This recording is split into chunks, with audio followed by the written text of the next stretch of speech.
Hello, everyone. I hope everyone's having a fantastic week and well done on everyone's wins. Love seeing the results within the group, so make sure to keep posting every Wednesday just so we can keep the motivation high and just keep progressing towards our goals. So, well done again. So, today we're talking about speed training and we're going to go into the weeds a little bit. So, hold on to your hats. If you get confused, send me a message. But in saying that, I'll try and break down some of these concepts to make them as simple as possible to understand, to make sure that you can apply this information and we can all gain a bit of swing speed together if that's a goal of yours. So, what I'll do, I'll look at some characteristics of swing speed, what we see from different research studies. We'll talk about some testing, how we can test for swing speed. Then we'll look at some training protocols, and then at the end we'll watch a video of a golf pro and his speed training in the gym, that is. So I hope you enjoy it. And again, leave a comment below or comment in the group if you've got any questions about it, and we'll get through it. So in this swing study here, this is training methods on clubhead speed and hitting distance, and this is a systematic review.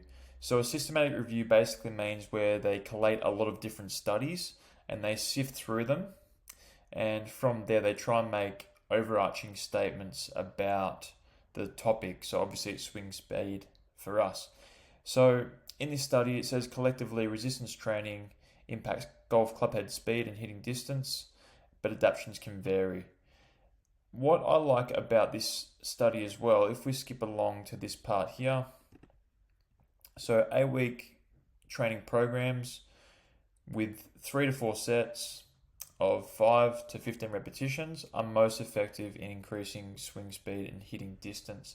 So when thinking about our training, and we'll jump back to this later again, it's really important that we consider the repetition range in your programs that you've got. If you are a client that's working with me, that's working towards speed, you'll find that the repetitions tend to drop down a little bit. So we've got sometimes doing box jumps for 4 to 6 repetitions, or doing med ball slams for that same amount of repetitions. What we find, if we keep the repetitions low, your power output can then be really high. Whereas if you're doing 20 repetitions of this med ball slam, for example, you start to fatigue. So then the speed of the exercise starts to decrease. And if our speed is low, then there's a high likelihood that it's not going to carry over to increase speed. So that's really important to consider. So I think this is a really good study. So again, you can take a look at that one. The study name, Effects of Resistance Training Methods on Golf Clubhead Speed and Hitting Distance. So that's a great one to check out. So I'm going to jump to this third tab here. So this study is called The Role of Biomechanics in Maximizing Distance and Accuracy in Golf Shots. I like how they've mentioned accuracy as well. And when people target swing speed, there's often a bit of a myth that all of a sudden your shots are going to become more wild. And what I like a lot of my clients to think about is when you're doing swing speed training, the goal isn't to try and hit it 100% intensity on the course. The goal is within your training, increase your swing speed. So when you go to the course, your new normal is higher. Let's say, for example, if I'm doing my training, I might have 110 miles swing speed, for example. That's my baseline. I then go through an 8-week block of my swing training and I get my max up to 120, but now my base has moved up to 115. So then I can go back to the course and swing it at 115, but I know I've got 120 in the tank. I don't want any of you to go to the course and try and rip it 100% every shot, because that's going to obviously affect how many fairways you hit, strike accuracy, etc. But when you increase your swing speed, what typically happens is mechanics start to improve. So I see in a lot of you that increase your speed, you start to develop better backswing mechanics, you start to use the ground better, you start to shallow out the club better, as opposed to coming more over the top of the line.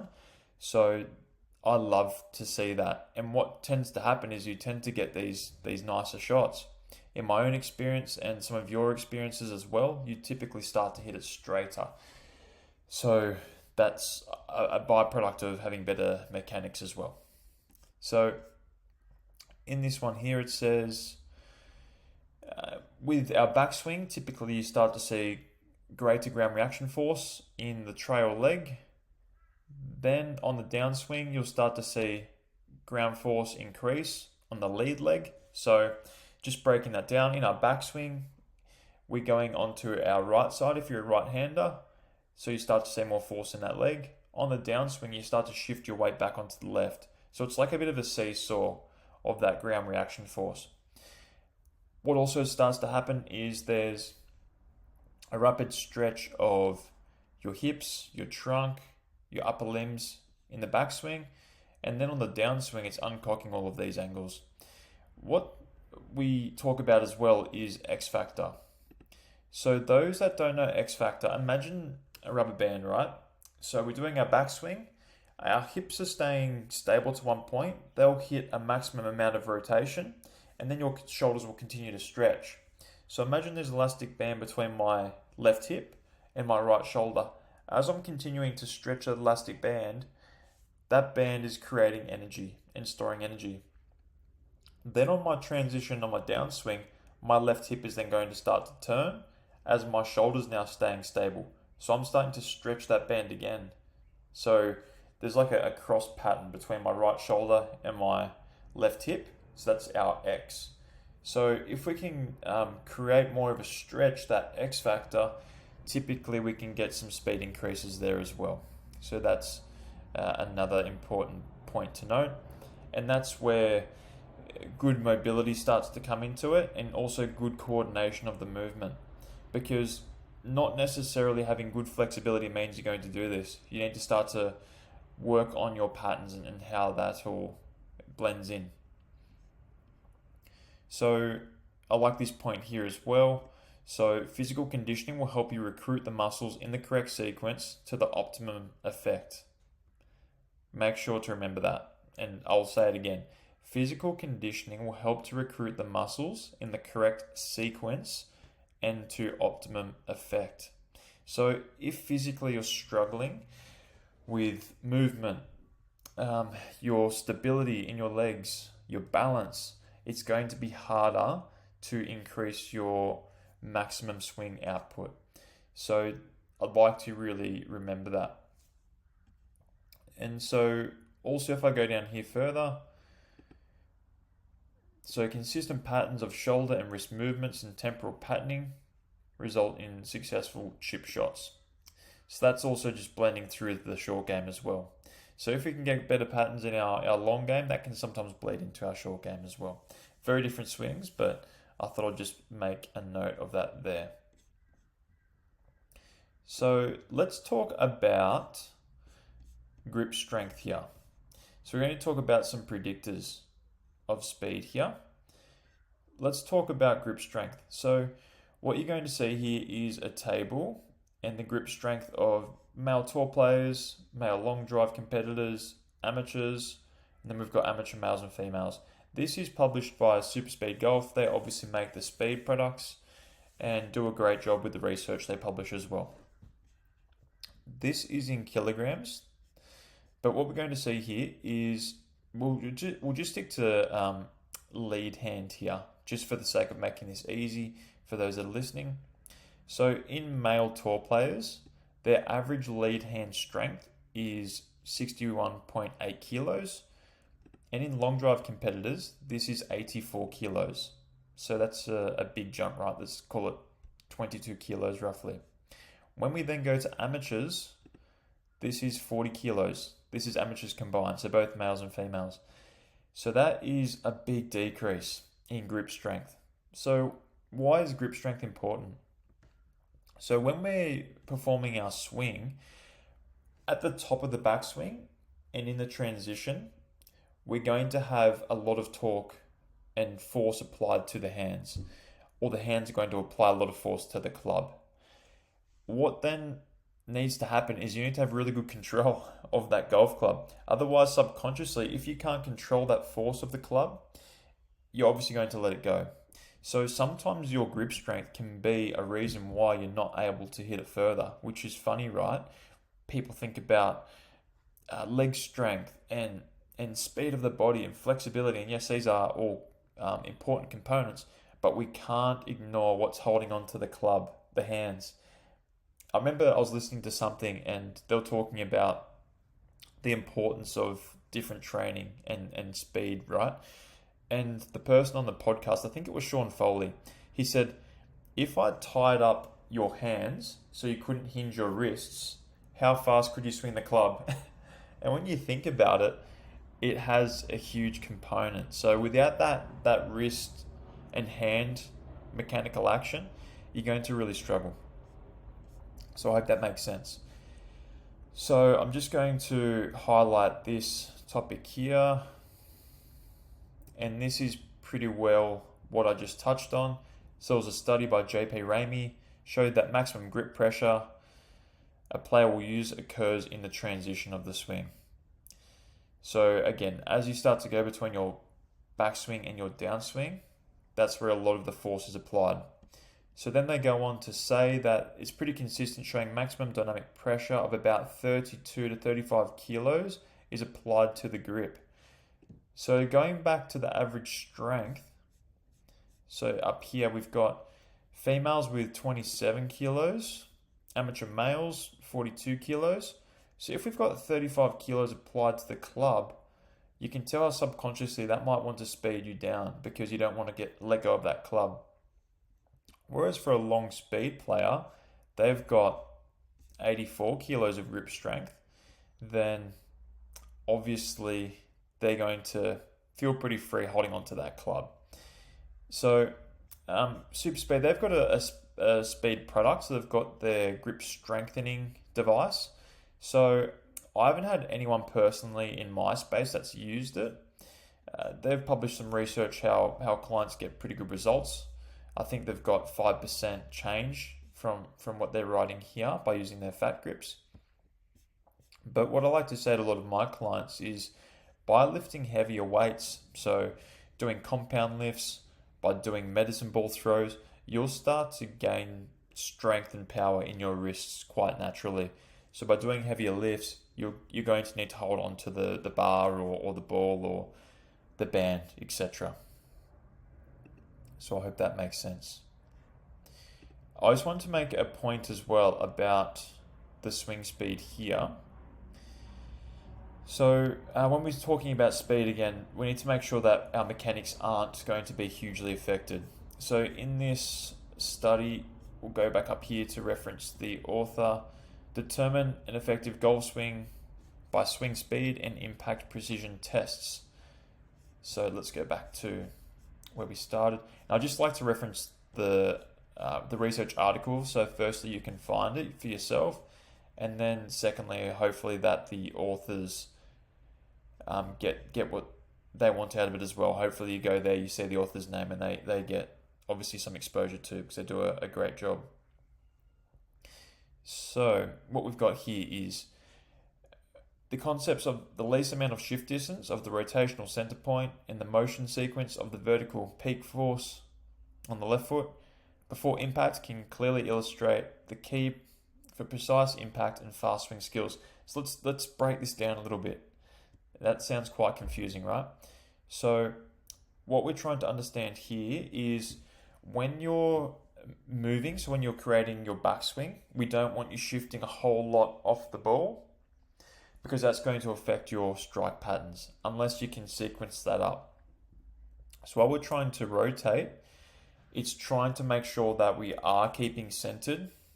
And I say centered with my fingers up here because there will be some natural sway off the ball, but we're not going to the maximum extent, right? Because if we shift 10 inches off the ball, we have to come back 10 inches this way to get back to where we started, plus go towards the ball as well. So a lot of good players will start to shift their pelvis 5 degrees or more forward on that downswing. So that's quite important. So just remember this when you're doing your speed training, not to have a huge shift away. I thought that was important to note. So I'm just going to skip a couple of tabs here. So this is a study done by Sasho McKenzie, and a lot of you might know Sasho. He's a golf biomechanist, has worked with a lot of the best players in the world. He notably worked with Matt Fitzpatrick as well as he was doing his swing speed journey, and he owns the Stack product. So a lot of you in the group use the Stack currently. It's a great tool. It's got a very intuitive app. I haven't used it myself, but a lot of you have commented on how much you enjoy it, and the progress is obviously the best sign of success with it. So definitely give it a look if you want to optimize your swing speed. So let's go down to what Sasho's got to say here. I like the way he summarizes his research. If you have a look here, there's a huge amount of data and analytics. It is crazy, but I like how we can try and break it down too. And so the study name, is How Amateur Golfers Deliver Energy to the Driver. So that's an easy one to type into Google and find. So let's go back to our highlighted part here. So the results of regression of clubhead speed with 4 factors that comprise the work done on the club by a golfer demonstrated that average force along the hand path predicted 92% of the variability of clubhead speed. So this basically says the force we can apply on the path of the swing dictates 92% of the variability of club speed. So that is huge, right? And there's a lot of different things that go into producing that force along the hand path. So we'll talk about that as well. The second part is the hand path length also had contributions here. So the hand path length is obviously how far we can take the club back. If you think about long drivers, they lift up their hands really high. So that's basically taking their hands super far away from the ball. Whereas if you had a John Rahm swing, his hand path isn't that long. So that's going to be another predictor of speed as well. So when we look about that, we're looking a lot to do with flexibility, how the body moves, what positions you're getting your hands to at the top. Whereas the first mention, so the force along the hand path is slightly different, and we'll dig into this a little bit more. So I think that's an important thing to note. So I'm going to skip into some other research articles here. So we've got Competitive Elite Golf, a review of relationships between playing results, technique, and physique. So we've got a highlighted section here. Higher clubhead speed is generally associated with larger spinal rotation and shorter girdle protraction at the top of the backswing. It's also associated with higher ground reaction forces and torques. So what we're trying to get at here is if you can get into a better position in your backswing with larger spinal rotation, we're going to then increase our hand path. That's what we just talked about with Sasho's study. We're going to have a greater hand path, but then also on the way down, if we can have more force through the ground, that's going to allow us to then pull along the hand path too. So when we're talking about creating better ground reaction force, that's where exercises like squats, lunges are really important. Vertical jump production with jumping movements as well, obviously box jumps. Some of you might be doing 90-degree jumps that I put in the programs, 180-degree jumps. How you use the ground is really important. And what we can see as well, sometimes where we're pushing into the ground with our legs, that's going to delay our hands a little bit as well. So what that allows us to do is we can continue to stretch. The hands then start to fall behind you. We start to create a bit more lag, and then we can let go of the hands what feels like the last minute. Whereas if you see some amateurs that don't hit it very far, is they'll get to the top of their backswing and they'll just throw the hands at it, that classic over the top chopping action. So we don't give ourselves much chance to use the ground when we're doing that. So I think that's pretty important to note as well. And at the end of this study, they say fitness training can increase and perhaps decrease clubhead speed. Let's hope that's not the case for any of you. but we'll make sure that we're getting the right training done, so don't you worry about that. But this will be dependent on the training methods, exactly, and the player's fitness and skill level. So that's what you're all here for, to increase your fitness levels and improve the training methods. So I'll be doing that part, don't you worry, and we'll be getting those speed gains that we all want. So let's talk about some testing here. So you guys might know TPI, Titleist Performance Institute. They put out a lot of great research, and this article was written by Chris Finn. So we're talking about testing and predictors of clubhead speed here, and they did a number of tests. So they have the shot put, right hand and left hand. They've got a seated chest pass. This is throwing a medicine ball, and also a vertical jump. With these shot put tests, the medicine ball tests, they're doing it with a 4 kilo weight for males and a 3 kilo for females. So, pardon me, 6 pounds. There we go. And with this testing, they then start to develop, obviously, some correlations. So they obviously had the test done. They saw how these people could throw the medicine ball with the shot put, the chest pass, then looked at their vertical leap, and then looked at their clubhead speed. And they said, okay, from these people, in the tests that they performed well in, and they had clubhead speed, what can we pull from that in data? So with the right hand shot put of the med ball, there was a correlation of 0.2. So this is very strong. 1 is a perfect correlation. So let's say, for example, if you had a really good shot put throw, this means there's a high likelihood your swing speed is going to be high, just based off this testing, right? Then the left hand shot put had a really strong correlation as well of 0.8, the chest pass 0.8, and also your vertical jump 0.6. So these are all good relationships with swing speed. And so why are these tests strong correlators compared to some other tests? So again, when we're talking about pulling the arms down on that club path on the way down, we've got our chest muscles that are working really hard, our lat muscles are working really hard, obliques, and a lot of these muscles we're using with these shot put tests. As you imagine, when you're trying to throw a ball as far as you can, we're coiling, we're stretching, and then we're quickly firing this ball away, which is very similar to how the golf swing works, right? So some people are also scared to do upper body training. So a lot of you will be doing push-ups, single arm chest presses, different arm and shoulder movements to increase your arm strength. Some people are down this rabbit hole. They think the legs do everything. And look, the legs are important, right? But at the same time, we can't forget about the upper body. It's really important. So in this test, we talk about muscle strength and performance, a critical review. That's the study name. So in this study, results suggest that training leg, hip, and trunk power, as well as grip strength, is especially relevant for golf performance improvement. Studies that analyze the variations in swing performance following resistance-only training programs are scarce. Thus, it is difficult to prove whether the observed improvements are attributed to changes in strength levels.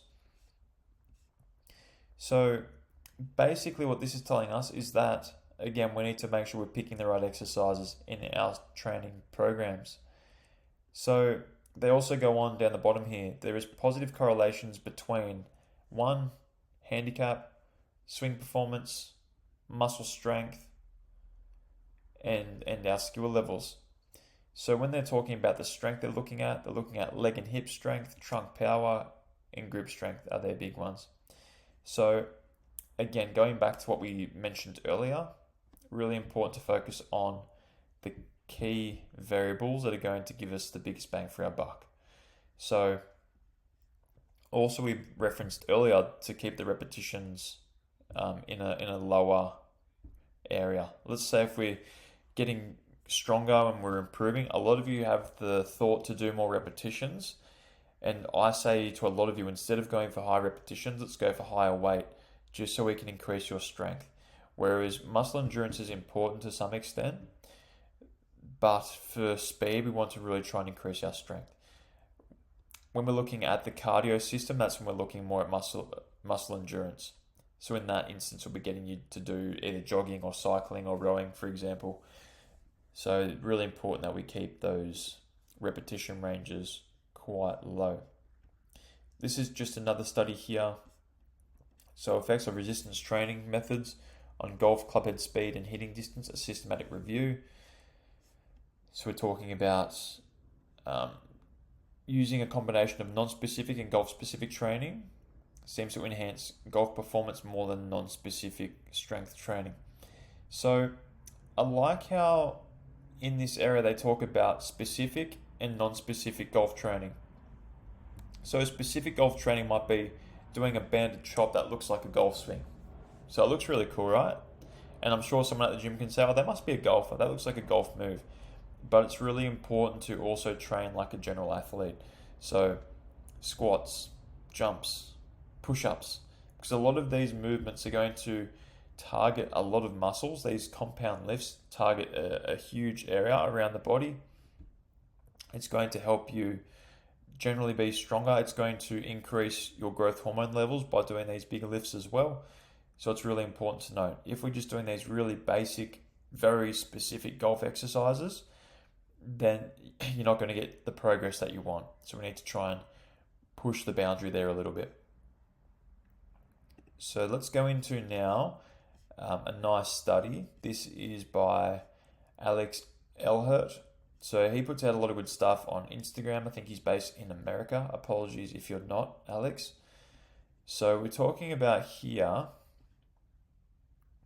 how clubhead speed is formed, right? So if you're going to look at one thing today and remember it, remember this part. Feel free to take a screenshot, but I think this is really cool.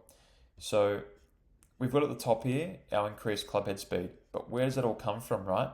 So down the bottom here, he's got specific training, strength training, ballistic and plyometric training. We then start to get adaptations, so increased strength, increased power, and increased flexibility. From there, we start to have these potential for changed swing mechanics, right? Our swing starts to change, our torso rotation, our hip rotation starts to change, our force potential changes. Then we've got increased force, increased displacement over time, and then our clubhead speed improves. Pretty simple, right?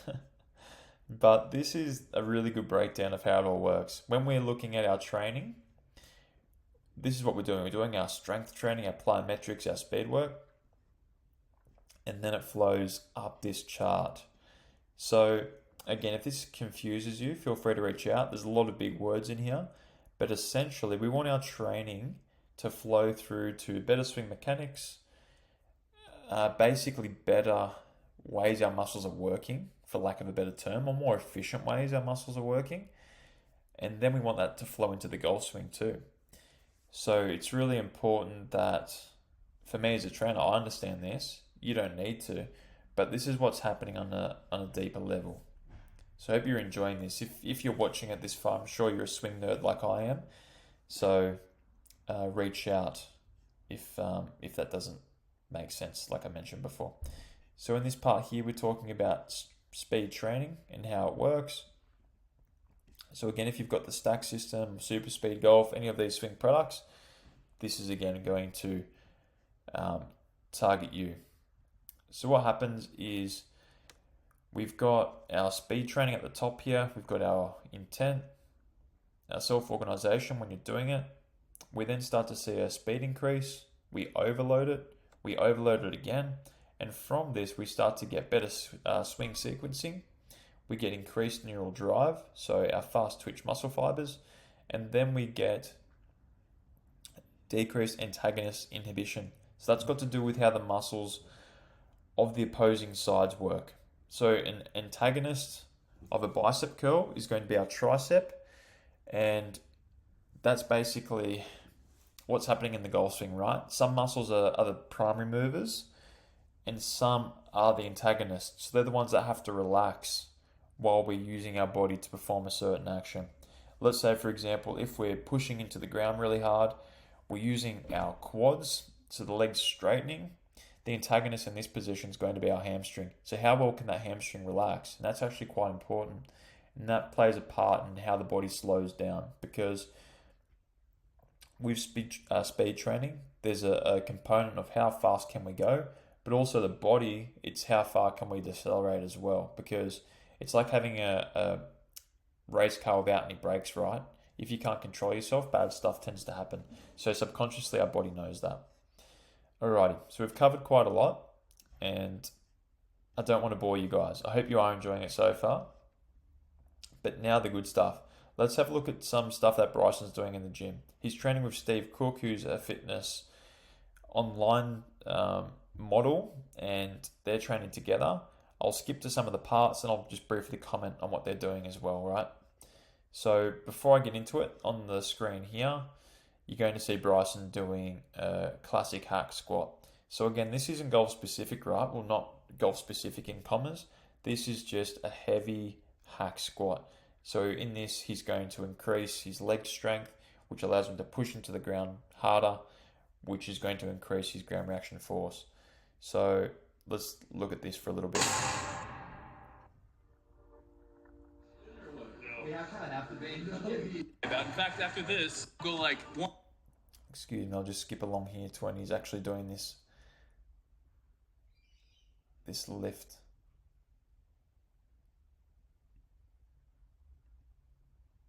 Here we go. We'll go to a squat.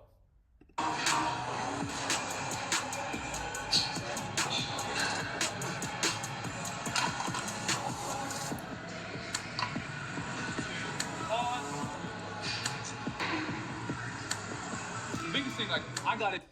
Okay, and also you're seeing Steve there. He's using a band on the bar. So a band is obviously going to increase the amount of force you need to produce on the way back up. As you're going down, that band's pulling you down. As you're pushing back up, you need a lot of force to propel yourself through the band's resistance. So that's another cool little insight to their speed training here. But as you can tell, right, they're doing some compound movements. This is a squat. The first image on the video was a hack squat. Now we're going to look at something a little bit more swing specific here. All day long about the backswing and even, coming to impact and everything, but you don't talk about really anything going on in your front foot at impact and how it's obviously straightened out and this hip is all aligned. It's literally this way and it's floating. Yeah. How much of your weight is on that front foot? It goes to 100% and then it goes to 0, like that. Like that. In my head, I feel like I have it. Now we're going to see. Yeah. When guys are doing the hammer throw and disc. Okay, for those of you that are listening, they're swinging a kettlebell at the moment, and on the downswing, what's trying to happen is they're trying to load up 100% of their weight on the lead leg, and then they're pulling that leg out of the way, so extending the leg, and the weight in that leg then goes to 0. That's what Bryson's trying to do. So he's trying to push really hard into the ground, then he's trying to unweight that leg. So this allows him to push really hard into the ground, and then it allows the arms to come through last and fire. So it's funny, I was just chuckling to myself because this fitness trainer struggles with it, whereas Bryson does it really well, and it shows obviously the skill of speed training coming through. So also we're going to look at some jumping here.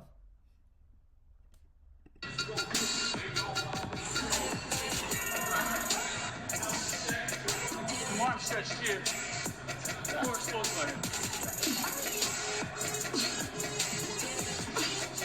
Okay, so jumping. Why is jumping important? So we call it force potentiation. So this is the speed that you can create force. If you're really strong, but you can't use it quickly, then it's going to hinder your speed to some extent. So by having really good speed of your force production, you'll be able to swing quicker. That's why jumping is important. There's a huge part where if you can land and then fire off quickly, that's going to go back into your neural system, and then it's going to allow your body to swing fast. If you're slow, like I said, it's going to limit how fast you can produce that force on the club. then they're just having a bit of a chat there. But hopefully that was interesting, those insights there, and gave you some information about how people behind the scenes train. And also, if you jump onto YouTube or online somewhere, type in Bryson speed training, there's a lot of speed training of him hitting drivers using speed sticks, etc. But that's all really good stuff. But that concludes our chat today. If you have any questions, let me know. But in summary, get really mobile, get really strong, train your body in an athletic way, so with power and speed, and then we'll get you the results that you want. Have a great day, have a great weekend, and we'll chat next time.